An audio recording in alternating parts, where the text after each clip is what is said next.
Balochistan high court میں بلوچ یکجہتی committee کے کارکنان کی رہائی کے حوالے سے دائر پٹیشن پر سماعت ہوئی۔ کیس کی سماعت چیف جسٹس اعجاز سواتی اور جسٹس عامر رانا نے کی۔ عدالت میں ساجد ترین ایڈوکیٹ کے دلائل کے بعد بلوچستان ہائی کورٹ کے حکم کے مطابق حکومت بلوچستان نے ایڈوکیٹ جنرل کے ذریعے 3MPO کے تحت گرفتار مزید 47 کارکنان کی رہائی کے احکامات جمع کرا دیے ہیں۔ اس موقع پر ایڈوکیٹ ساجد ترین کا کہنا تھا کہ BYC کی اکثریت اراکین کو رہا کر دیا گیا ہے، جس کے بعد صرف 7 کارکنان رہ گئے ہیں، جن میں ماہرنگ بلوچ، بیبو بلوچ، گلزادی، بیبرگ بلوچ، ماما غفار اور دیگر شامل ہیں۔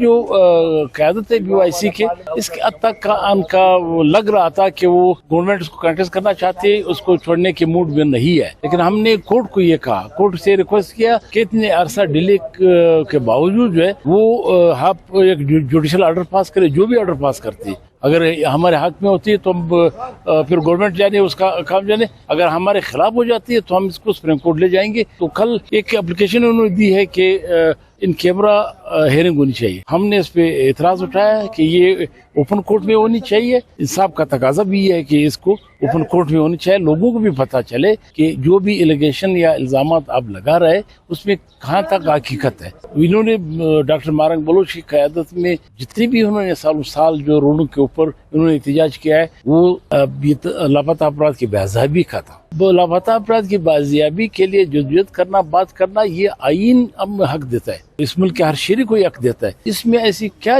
چیز آ گئی کہ آپ ان کیمرہ اس ہیئرنگ کو چلانا چاہتے ہیں؟ تو وہ اپلیکیشن جو ہے اس پہ کل آرگومنٹ ہوگی، اس کا جو بھی پھر ڈیسائیڈ ہوگا اسی کے مطابق مزید سماعت ہوگی۔ ان کا کہنا تھا کہ بیبو بلوچ، ماہرنگ بلوچ اور گلزادی پر تشدد کیا گیا، اگر انہیں کچھ ہوا تو ذمہ دار جیل سپرنٹینڈنٹ ہوں گے۔ عدالتی استدعا کے بعد کل 6 مئی کو گرفتار باقی 7 BYC کے کارکنان کے کیس پر سماعت ہوگی، جس کے بعد عدالت اپنا فیصلہ سنائے گی۔ وش نیوز، کوئٹہ، بلوچستان۔